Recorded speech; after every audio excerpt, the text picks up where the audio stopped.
Hey guys, welcome back to another episode of Critical Condition. I'm your host today, Mitchell, and these ugly motherfuckers are Carvin and Mario. Hey, what's up? What's happening? So what have you guys been up to this week? Well, this week actually, I've been playing a lot of Persona 5. Yep. Finally gotten past the first dungeon.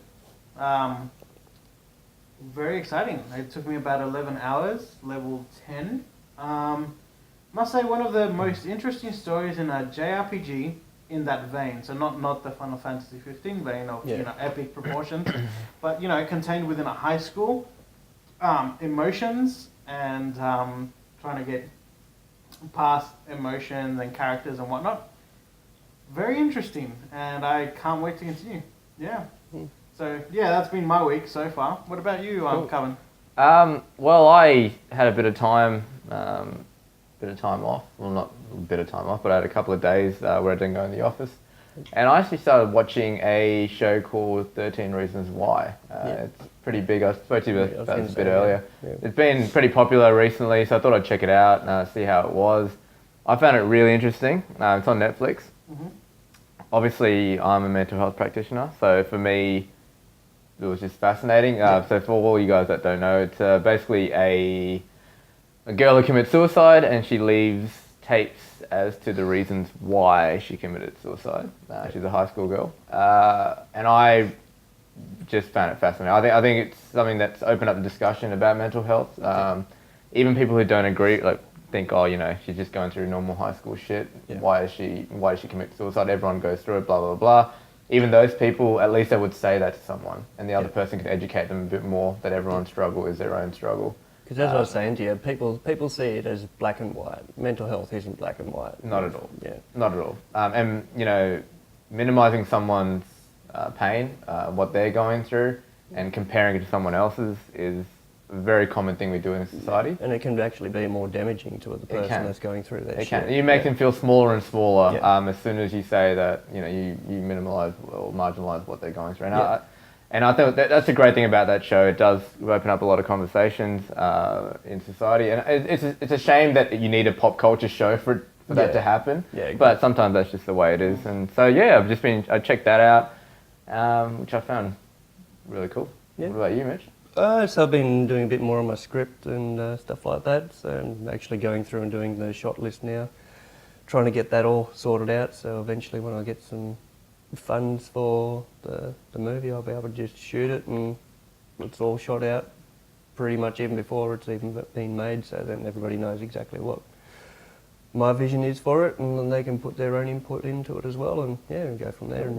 And we'll start calling you Mitchell Spielberg. Yeah, well, hopefully. Yeah. Señor Mitchell Spielberg. Presenting Critical Condition. Hear that, ladies? That good. That's not for sure.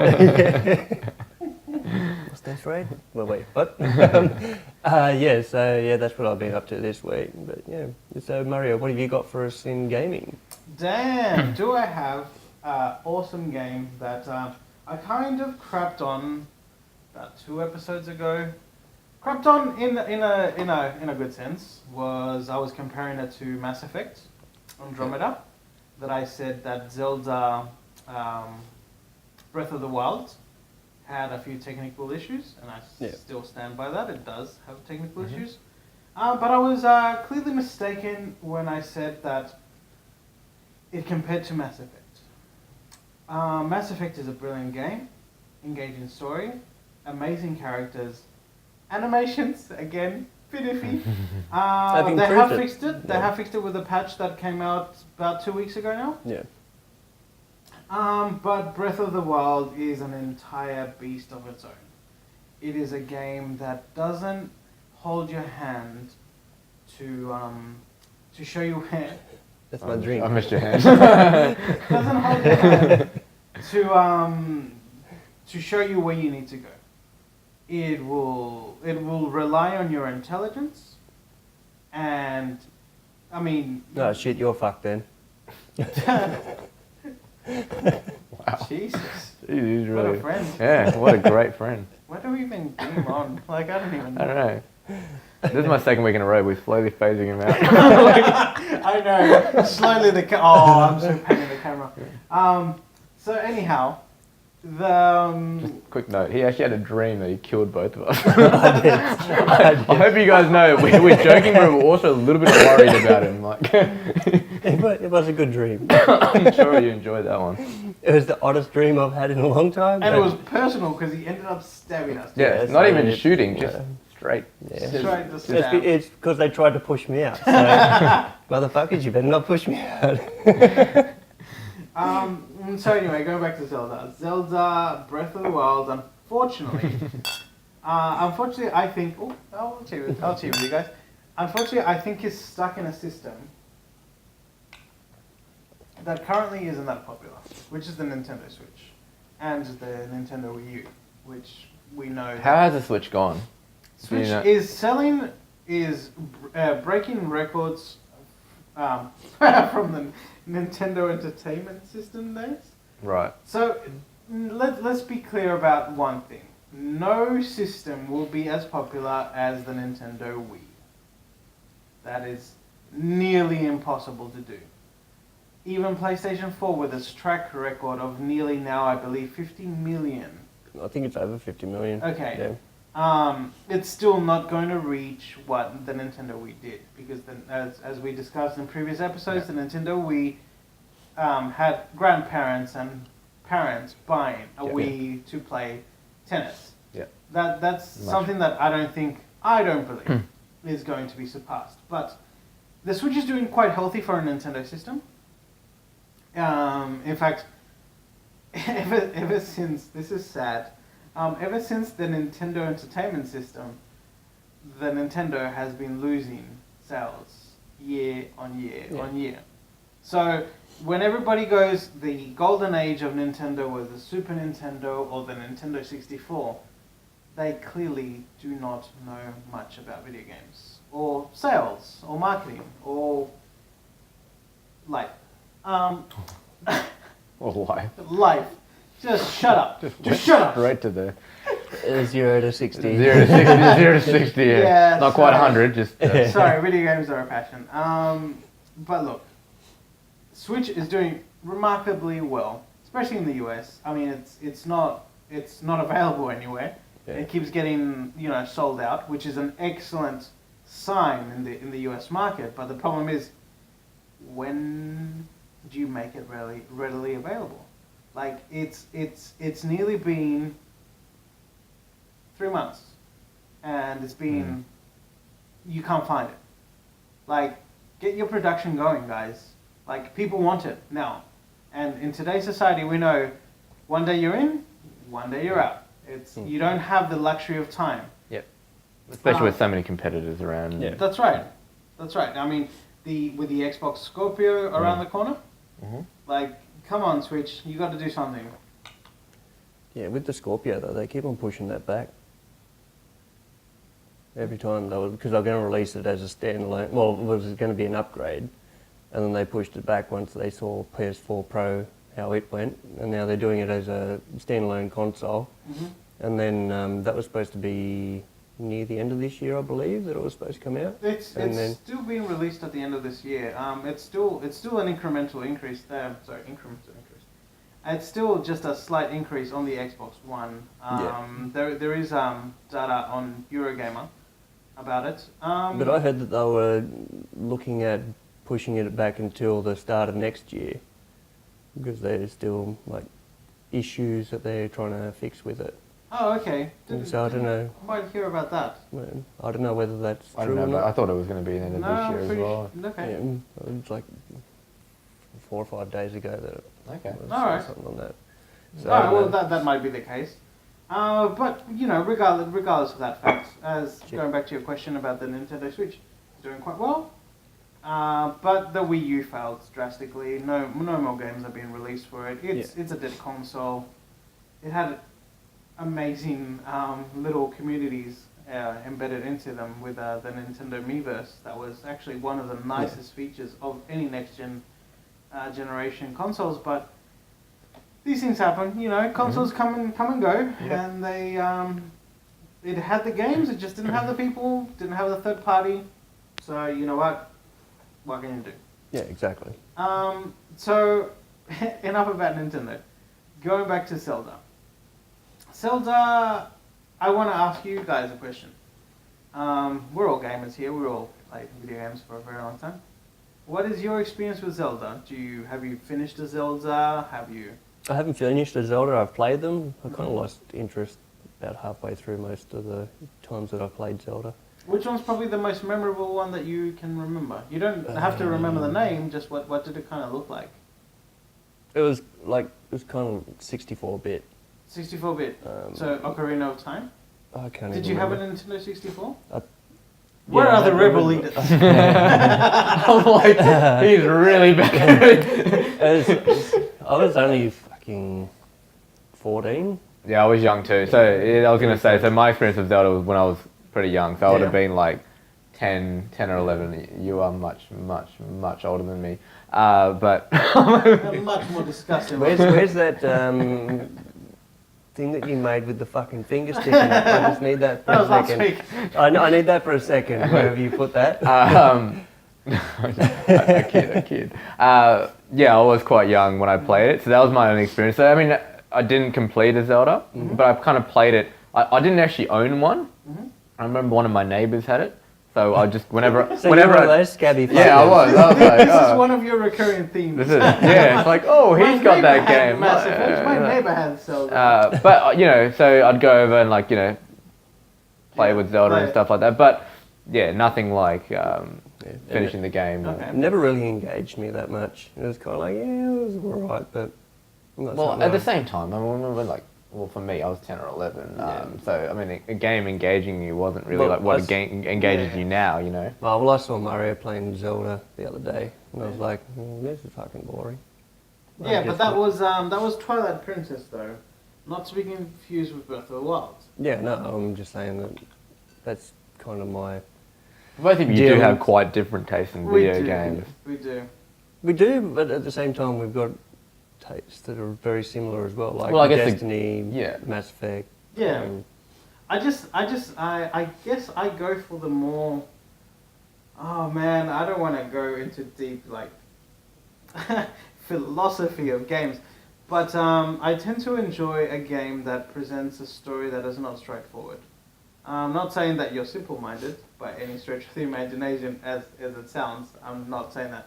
I'm just saying I really like games that have a very engaging story and that it has different layers to that story. Like Metal Gear Solid, for example. That's a bastard of a game. If you see it at face value, like robots and clones and mutants, but if you stick with it and just pay attention, it's quite engaging. I like games with decent storylines. Like there was a game ages ago called The Dagger of Amun-Ra. I don't know whether you ever played it. It was a very logical game. You had to solve puzzles and try and find whoever's fucking killing these people in the museum. And so you had to actually think, you had to problem solve, and it wasn't a straightforward game. It was more like you had to go to this point in order to uncover this clue to get to that point and stuff like that. I like games like that. Where do you like more complex storylines? Is that what you're trying to say? I more like layered sort of... Convoluted, psychological damage. Just bring it. Yeah. Please do. Because I like to engage with the characters more than the actual gameplay. I could play a really bad game that has an excellent story. I couldn't do it the other way around. I can't play a great game in terms of gameplay, like probably Mega Man is a huge example, because it doesn't have a good story. Yeah, well that's what I was saying. This is why I don't really like I don't really like all the Super Mario games. I don't believe they have a very good story. So I mean, the gameplay's fantastic, and I can appreciate it in that value. But there's only one of them that creeps up in my top 10 games of all time, and this is because it was a fantastic. It was a great game, and it was part of my childhood. Yeah. If I played it now and had to make the list, it wouldn't even be like the top 50. Yeah. But I grew up with it. Yeah. So it represents something in my life. I guess that's what I'm trying to say. Yeah. No, And it just all depends on. I just think you tend to like more action-oriented games, like Yeah. something like let's keep it going. Yeah. Let's I go. don't- Like, let's I not don't like talk when about games stagnant. what's happened here and why this affects everybody. Like, which is sort of like Horizon. Without spoiling Horizon. Horizon is an amazing game because it has the action, it has the story, and then it brings it back, ties it all together. Yeah. Awesome game.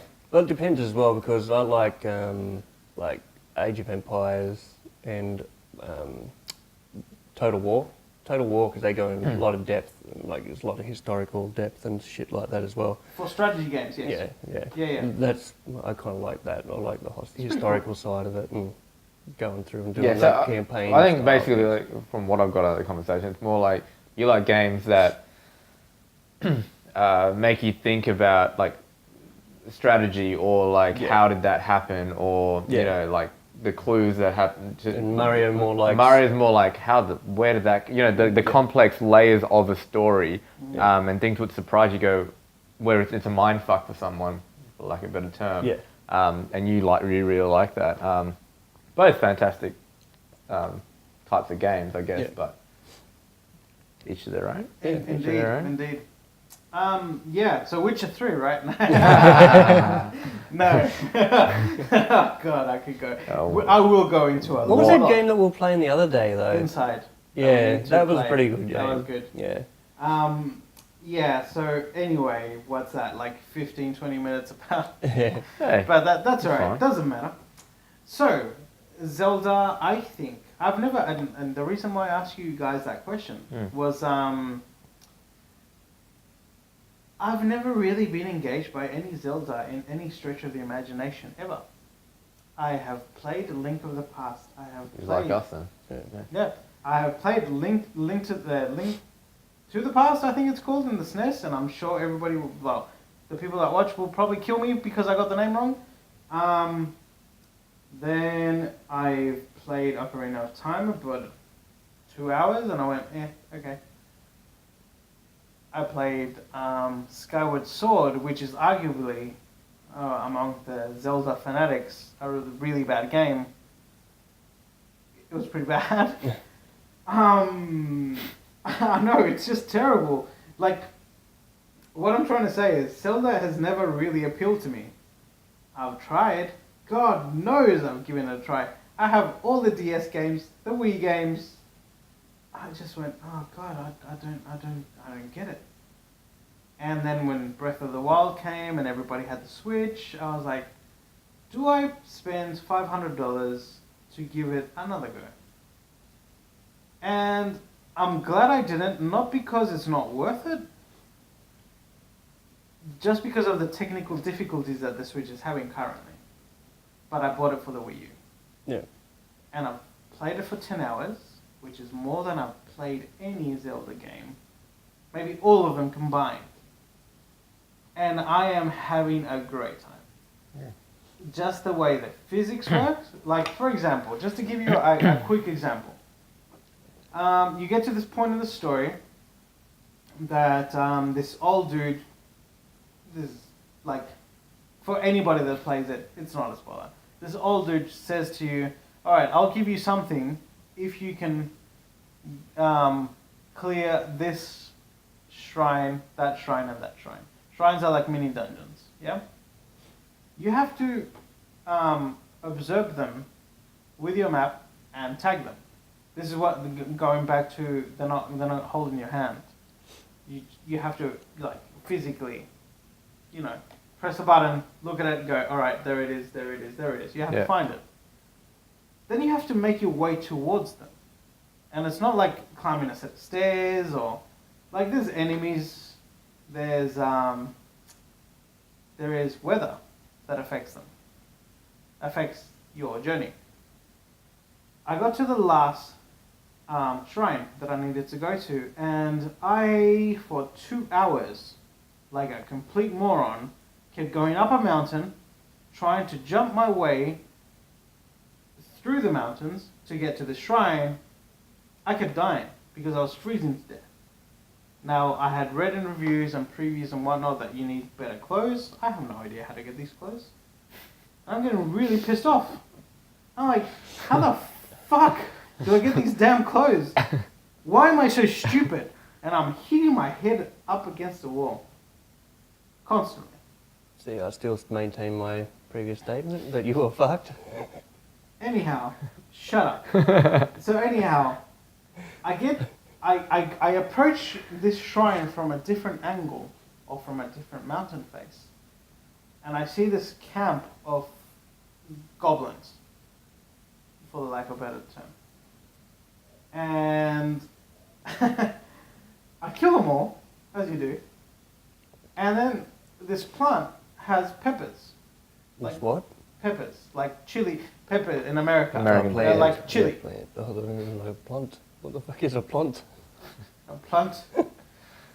I don't know what I'm it's gonna leave it at that. It rhymes with something else. Right. Comic, bring it in. Alright, so these chili peppers, I grab them, and you can cook in this game. So I put them with these fucking mountain mushrooms that I got, and I put these chili in it, and it gives me cold resistance for about 5 minutes, which is all I bloody need to get to that damn shrine. So I go there, I complete the shrine, the old dude gives me the thing I want, and then it opens up the world.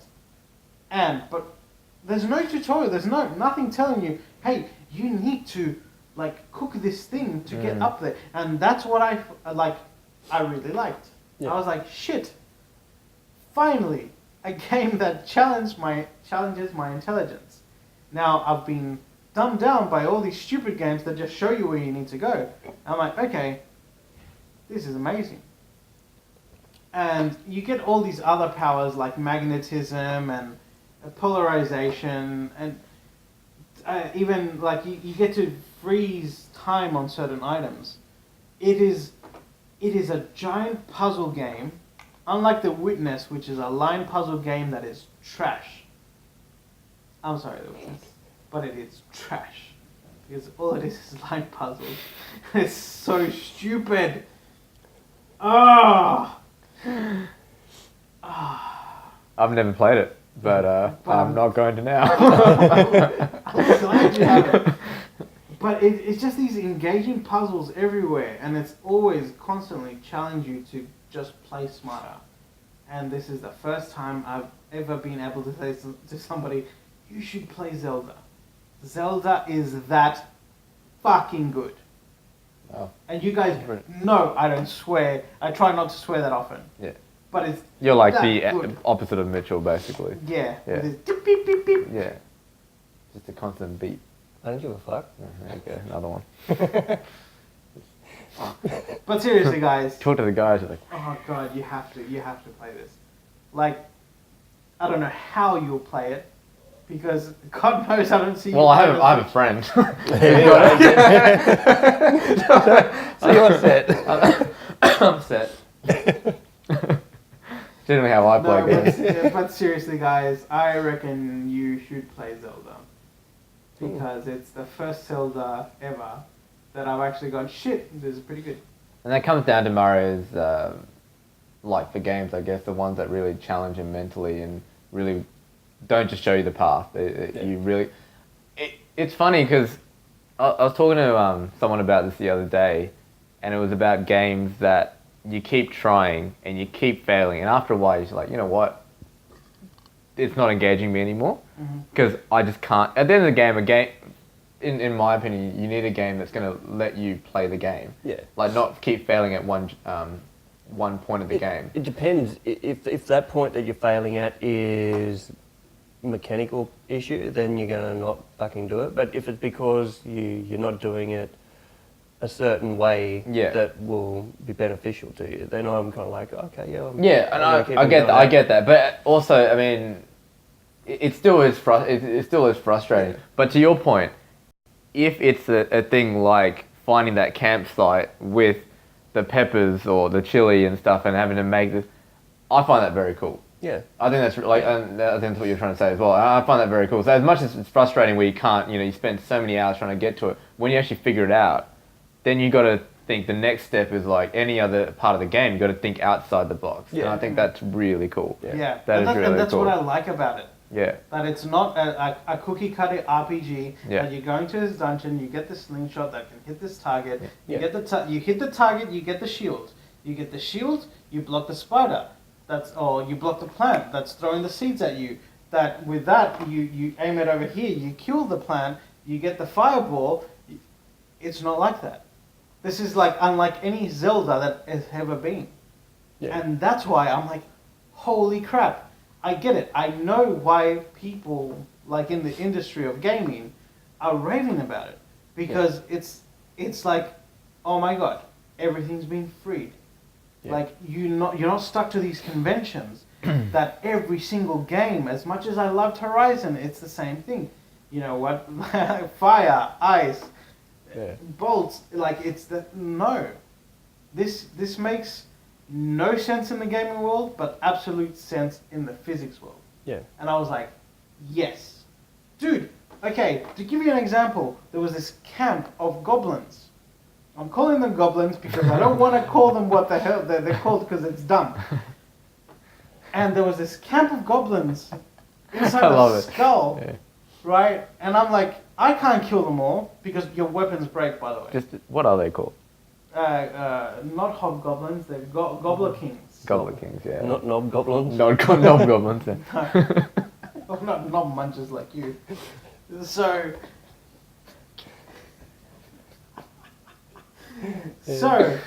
I grabbed this stick or this club and I put it towards the fire, and then there's this wind blowing in towards the southeasterly direction where the camp is. Southeasterly. Southeasterly. Yeah. So I throw this stupid club that's on fire and it hits the grass. And the grass catches on fire and it blows the fire all the way to the camp where they have like TNT barrels and they fucking all blow up.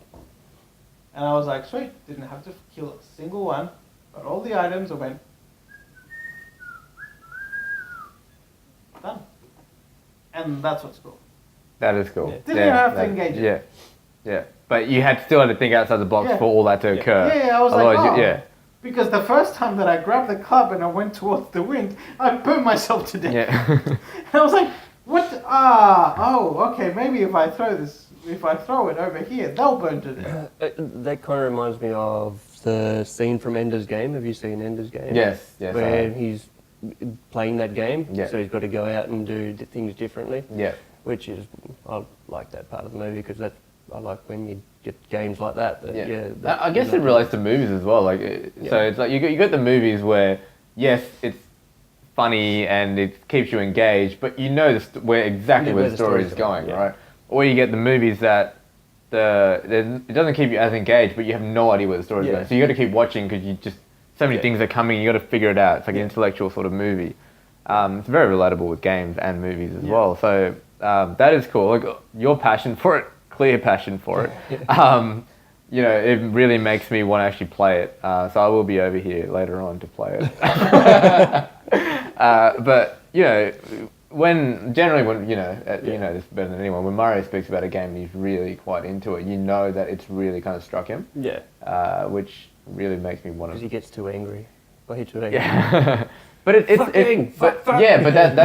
that's when you know a game's really mentally engaged him, and I think that's really cool. Yeah. So if you guys could probably see that too, so I don't have to explain it myself. I get a bit too into today. But you were into it, and I think that's like with you with a movie, and you know when it's a great movie and it really hits you. So I'll definitely take. I would have never. Look, I'm gonna be. I would have never played Zelda otherwise. I mean, neither would I. Even if I read reviews that it's great, I would have been like, it's just another Zelda game. Yeah. It is what it is. Yeah, and I just gave it a go because I'm like, seriously, why is everybody raving? Like it got 9, 10s everywhere, and I'm like, am I broken as a person? Am I broken as a gamer that I'm just so jaded by everything that comes out? I was just saving you from having to hit back at me. I knew he was thinking something when you said you're as broken as a person. No, I was laughing about the fact that he nearly knocked over little Tyrael. Little Little Tyrael. Tyrael's like, "Whoop." No, but like, am I broken as a gamer? Like, am I so jaded that I've played so many damn video games that I'm like, whatever.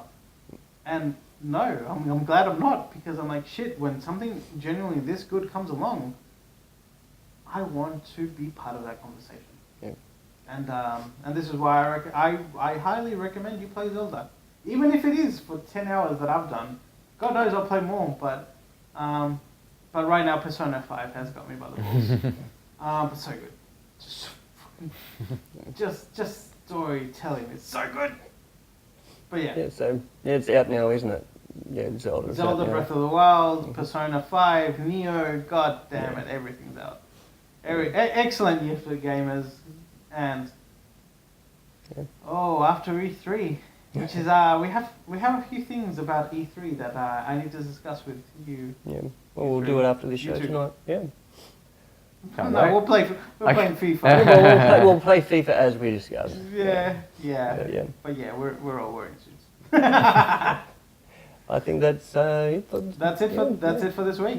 Yeah. Okay, guys, if you enjoyed any of our content, please like, share, and subscribe. And you can also find us on askuscc@gmail.com. Which is in the description below. Can I also say, Forza Juve, my team is through to the semi-finals of the Champions League. Unfortunately, I'm not wearing the Juve jersey today, but But you got Dybala's jersey on. I do have Dybala's jersey on, which is the Argentinian The Argentinian jersey. jersey on. Yeah, It doesn't say I Dybala. was going to say. I'm going to pretend it says This is Dybala. vintage. This is vintage. This is vintage. Very excited that we beat Barcelona and then we're on to the next round. So I'm hoping we can take it out. I just thought I'd point that out. Just bragging a little bit, but But yeah, guys, if you did enjoy anything, please, like, share, and subscribe. Check out our sponsors' website as well, which will be at the end. Partner. Well, he's a partner, sponsor / He's a friend. all-round good guy. yeah, please do. If I know I spoke about it a little bit about when I first came on the show, but just to expand on it, so basically it's a mental health website, but I run a mental health practitioner. Basically, I'm a mental health practitioner. So any sort of things leading with depression, anxiety, also relationship issues, or work stress, whatever it is, it's got a lot of resources on there that you can check out. You don't have to come and see me. I'm not trying to push that, but if you need to read up about anything or just want to get a better understanding for even a friend who you may think has something that you can help out with, it's got a fantastic array of resources that you can check out to widen your knowledge, which is really important. So Definitely. So with that in mind, check his website out. And until next week, guys, have a fantastic night. thanks, guys.